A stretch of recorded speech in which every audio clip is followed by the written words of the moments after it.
First up, slide the 2.5 by 2 inch hose over the driver's side turbo inlet and clamp it down. The driver's side intercooler pipe with a 45 on one end gets inserted into the other hose and secured. Then another straight hose is put on the intercooler inlet, and the intercooler pipe is connected with more clamps. The same thing happens on the passenger side.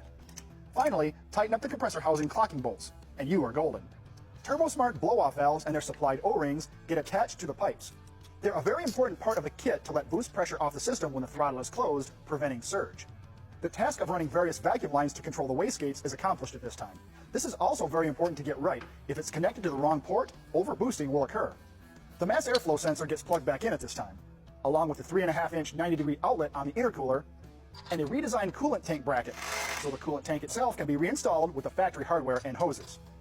Air cleaners are now put directly onto the turbos, and the factory rubber sound tube is modified with a steel spacer, then installed in the reworked air cleaner. Moving on, a slimline fan assembly is installed to make room for the turbos. It gets powered up by the factory fan connection. The top radiator hose gets routed and reinstalled to finish out the cooling system.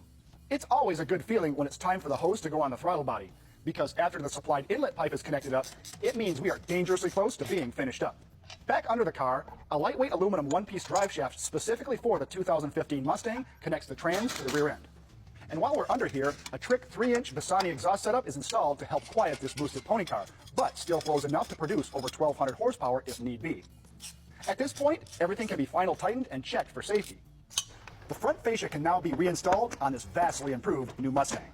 For the final touches before buttoning up the front, the stock injectors are being upgraded with Deechworks 95 pound-per-hour units, and the factory plugs are regapped to 30 thousandths. Next, the factory valve cover hose ends are used with the supplied 5/8 hose and T to connect the air cleaners as well. Several other breather hoses are connected at this time. It's easy to do following the clear and concise instructions. And with that, the engine is complete. For some extra insurance, although they aren't needed when you install the Hellions kit, heavy-duty half shafts from Blow By Racing are installed. Make sure you torque everything to spec.